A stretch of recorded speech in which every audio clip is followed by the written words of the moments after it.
दोस्तों नमस्कार।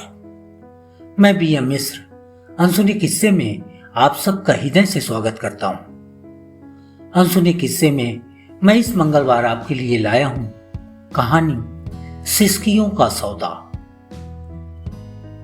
सिपाही राजा राम को लगा जैसे कोई दर्द का सैलाब थाने के भीतर आने की कोशिश कर रहा है। राजा राम ने सामने देखा तो एक औरत के लड़खड़ाते हुए कदम उसकी ओर बढ़ रहे थे। उसके शरीर के हर अंग से खून बह रहा था। चिथड़े हो चुके कपड़ों को संभालती हुई वो औरत राजा राम के सामने खड़ी थी। राजा राम दौड़ता हुआ थाने के अंदर की ओर भागा। साहब, बाहर एक बदहवास औरत जोर जोर से रो रही है। कह रही है मुझे रिपोर्ट लिखानी है। सिपाही राजा राम टेबल पर पांव रखकर सो रहे हेड कांस्टेबल जगदीश को जगाने की कोशिश करने लगा। सिपाही की तेज आवाज सुनकर गहरी नींद में ड्यूटी कर रहे जगदीश को ऐसा लगा जैसे किसी ने उनके गले में हाथ डाल दिया हो। तो आइए सुनते हैं हमारी कानून व्यवस्था की सच्चाई उजागर करती ये कहानी।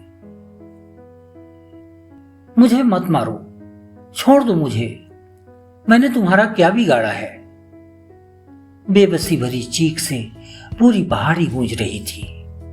ऐसी चीख जिसे सुनकर पहाड़ी के हर पत्थर के रोंगटे खड़े हो रहे थे, लेकिन वो कुछ कर नहीं सकते थे। उन्हें अफसोस हो रहा था कि वो उस अभागन की लाज नहीं बचा पा रहे हैं। फिर धीरे धीरे वो बेबस चीख धीमी पड़ गई।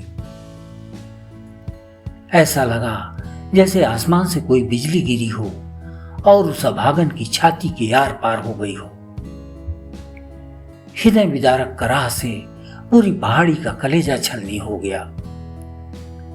दोपहर का समय था।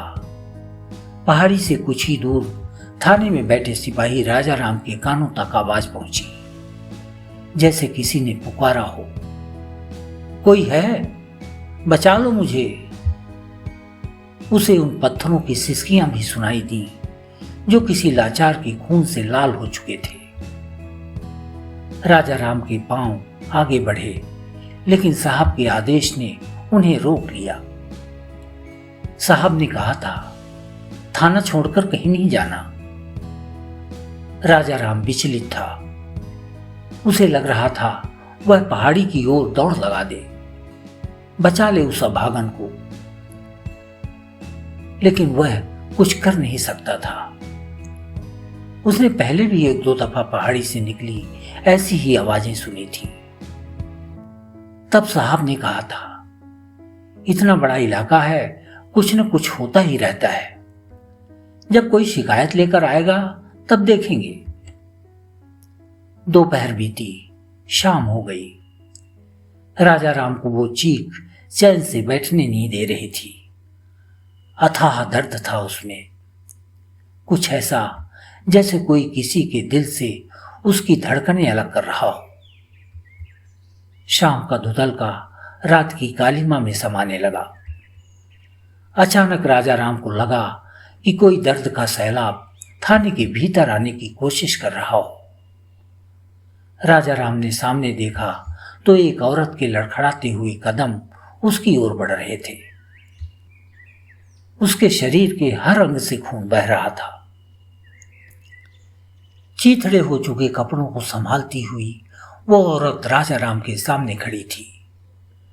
राजा राम दौड़ता हुआ थाने के अंदर की ओर भागा।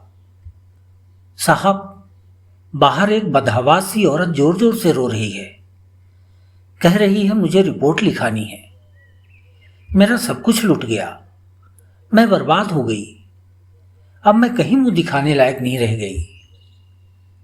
सिपाही राजा राम टेबल पर पांव रखकर सो रहे हेड कांस्टेबल जगदीश को जगाने की कोशिश करने लगा।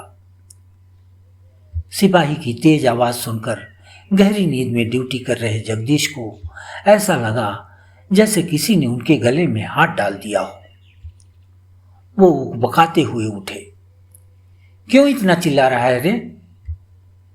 कौन इतनी रात रिपोर्ट लिखाने आया है? बोल दो कल सुबह आए। नहीं साहब, औरत की हालत बहुत खराब है। वो ठीक से खड़ी भी नहीं हो पा रही है। लगता है उसे गहरी चोट लगी है। उसके साथ एक आदमी भी है, खून से लथपथ। मुझे तो लगता है या तो कोई खतरनाक एक्सीडेंट हुआ है या फिर दोनों को किसी ने बेरहमी से मारा है। उनकी रिपोर्ट लिख लीजिए साहब। बहुत तकलीफ में दिख रहे हैं दोनों। क्या बात है राजा राम, आज बहुत दया दिखा रहे हो। मामला सेट हो गया है क्या? चलो ठीक किया, मुझे ज्यादा मगजमारी नहीं करनी पड़ेगी। जाओ बुला लाओ दोनों को। तुम कह रहे हो तो लिखे लेते हैं उनकी रिपोर्ट। लेकिन इतना ध्यान रखना, रात हो गई है, सौदा ठीक ठाक होना चाहिए। हेड कांस्टेबल जगदीश के होंठ एक कुटिल मुस्कान के साथ फैल गए। जगदीश ने अपने पैर टेबल के नीचे उतारे और सामने रजिस्टर रखकर तमीज से बैठने की कोशिश करने लगे। सिपाही राजा राम ने बाहर खड़ी औरत को आवाज लगाई, साहब बुला रहे हैं, आ जाइए दोनों लोग। कहिए मैडम जी, क्या हुआ? कहां से आ रही हैं इतनी रात? साहब, उन राक्षसों ने मेरा सब कुछ खत्म कर दिया। बड़ी मुश्किल से जान बचाकर आए हैं हम दोनों। हेड कांस्टेबल जगदीश के सामने दर्द से कराह रही सुरेखा की आंखें सूख चुकी थीं। वह रो रही थी लेकिन आंसू नहीं निकल रहे थे। मैडम, ये पहेलियां बुझाने का समय नहीं है। सीधे सीधे बताओ, क्या हुआ तुम्हारे साथ? किसी गाड़ी वाले ने ठोक दिया क्या? नहीं साहब, हमारा एक्सीडेंट नहीं हुआ है। हम गांव की पहाड़ी में स्थित मंदिर में भगवान का दर्शन करने गए थे। दर्शन करने के बाद हम आराम कर रहे थे, तभी वो राक्षस हम पर टूट पड़े। सभी नशे में थे। बड़ी बेरहमी से मेरे सामने मेरे पति को पत्थरों से मारा। फिर भी जी नहीं भरा तो उन्हें एक पेड़ से बांध दिया। फिर सभी ने बारी बारी से मेरी इज्जत आप बीती सुनाती हुई दीवार के सहारे खड़ी सुरेखा डगमगाती हुई जमीन पर गिर गई। चुप क्यों हो गई? आगे बोलो, फिर क्या हुआ? हेड कांस्टेबल जगदीश का चेहरा देखकर ऐसा लग रहा था मानो वो सुरेखा के कलेजे को दो फांक कर रहे दर्द में मजे की तलाश कर रहे हों। सुरेखा ने फिर हिम्मत जुटाई। उसने अपनी आवाज को किसी तरह गले तक खींचा। साहब, 5 थे वो, सभी के सभी बेरहम। सभी ने मिलकर मुझे घंटों कुचला। जब लगा कि मैं मर गई हूं, तब उन राक्षसों ने मुझे छोड़ा। ये क्या राक्षस राक्षस लगा रखा है? थाने में आदमी के खिलाफ रिपोर्ट लिखी जाती है, राक्षस के खिलाफ नहीं। राक्षस तो राम और कृष्ण के जमाने में हुआ करते थे। कलयुग में कोई राक्षस वाक्षस नहीं होता। हेड कांस्टेबल जगदीश का हाथ पेन की ओर बढ़ा। हां, तो तुम ये कहना चाहती हो कि तुम्हारे साथ बलात्कार हुआ है।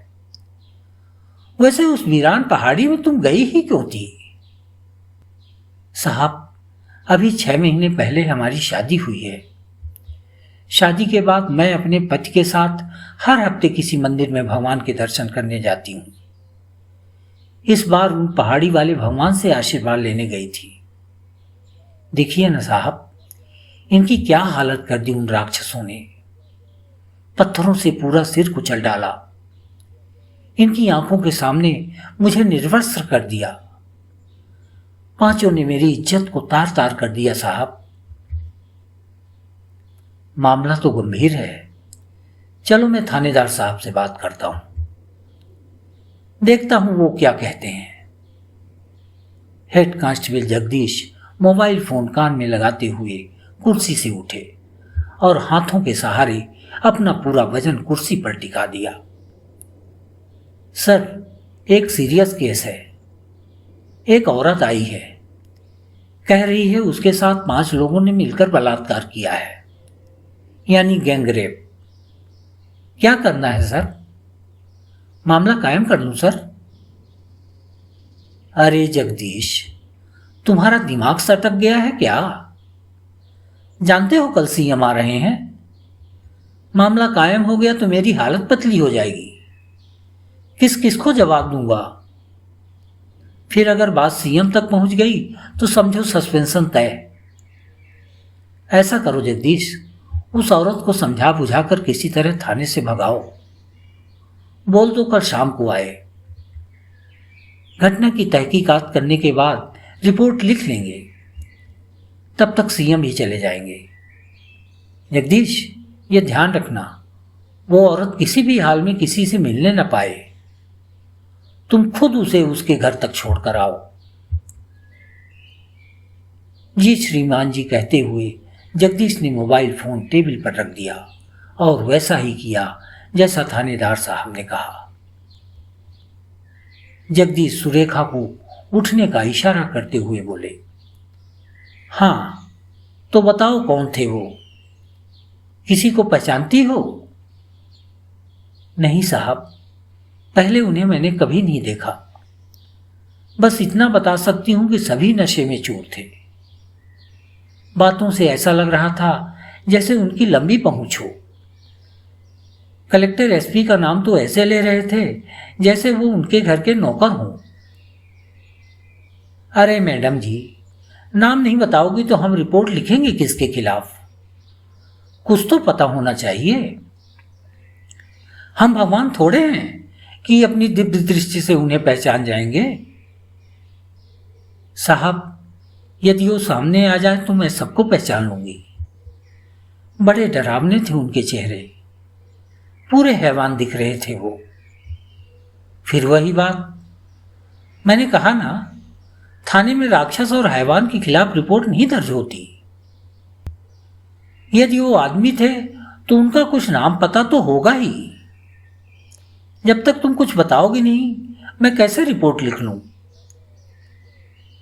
पति के शरीर से बह रहे खून को देखती सुरेखा समझ गई कि हेड कांस्टेबल उसको टालना चाह रहा है।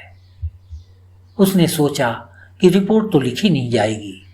यदि पति का खून ज्यादा बह गया तो उनकी भी जान खतरे में आ जाएगी। सुरेखा अपने फटे हुए आंचल में पति का खून समेटती घर की ओर चल पड़ी। मुख्यमंत्री का दौरा पूरा हो गया। थानेदार साहब हवा की रफ्तार से सीधे थाने पहुंचे। जगदीश, वो औरत आई तो नहीं फिर से? अरे साहब, आएगी कैसे? जगदीश अगर ऐसे ही सबकी रिपोर्ट लिखता रहेगा तो रोज एक रजिस्टर खत्म होगा। आप निश्चिंत रहें साहब, यह सब तो होता ही रहता है। ये औरतें होती ही ऐसी हैं, जाती हैं अय्याशी करने और यदि कुछ ऊंच नीच हो गया तो पहुंच जाती हैं रेप की रिपोर्ट लिखाने। साहब, हमारा इलाका बहुत शांत है। किसी की जरूरत नहीं कि वो किसी महिला की ओर नजर उठाकर देख भी ले। गैंग रेप तो बड़ी बात है। अरे हुजूर, हुआ होगा कोई आपसी झगड़ा, खुन्नस निकालने के लिए चली आई बलात्कार की रिपोर्ट लिखाने। इन दिनों यह चलन सा हो गया है साहब। मंद मंद मुस्कुराता जगदीश थानेदार साहब का तनाव हल्का कर ही रहा था कि कुछ लोग डायरी, पेन और कैमरे लिए धड़धड़ाते हुए थाने के अंदर घुसे। थानेदार साहब उन सभी को पहचानते थे, शायद पत्रकार थे। आपके इलाके में इतनी बड़ी घटना हो गई और थाने में रिपोर्ट तक नहीं लिखी गई? एक पत्रकार ने थानेदार की तरफ सिर घुमाते हुए अपने धर्म का निर्वहन किया। अरे कुछ नहीं हुआ है, इतना बड़ा एरिया है, छिटपुट घटनाएं तो होती ही रहती हैं। आप बैठिए, जांच चल रही है, थोड़ी देर में सारी सच्चाई सामने आ जाएगी। मुझे अभी तो सांस लेने की फुर्सत मिली है, पूरा दिन सीएम के विजिट में रहा। अब देखता हूं मामला क्या है। पत्रकारों को समझ में आ गया कि हमेशा की भांति इस बार भी थानेदार साहब दिल को हिला देने वाली इस घटना को छिटपुट साबित करने के जुगाड़ में जुट गए हैं। सुरेखा के आंसुओं को कोरे कागज में समेटे पत्रकार लौट आए। दूसरे दिन अखबारों में छपा, गैंगरेप की घटना पर मुख्यमंत्री ने गहरा दुख जताया। दर्जन भर पुलिस वाले सस्पेंड, पीड़ित महिला को सरकार देगी आर्थिक मदद। किसी ने यह सवाल नहीं उठाया कि आखिर पुलिस वाले कौन सी ड्यूटी निभाने की तनख्वाह लेते हैं। मुख्यमंत्री जी जिस तरह से घटना के बाद एक्शन में आए, उनका एक्शन पहले कहां छुपा रहता है। राजनीति की रोटी सेकने के लिए हमारी बहन बेटियों की इज्जत तार तार करना और फिर मदद का मरहम लगाना कोई घिनौनी चाल तो नहीं है। कब तक होता रहेगा इन सिसकियों का सौदा।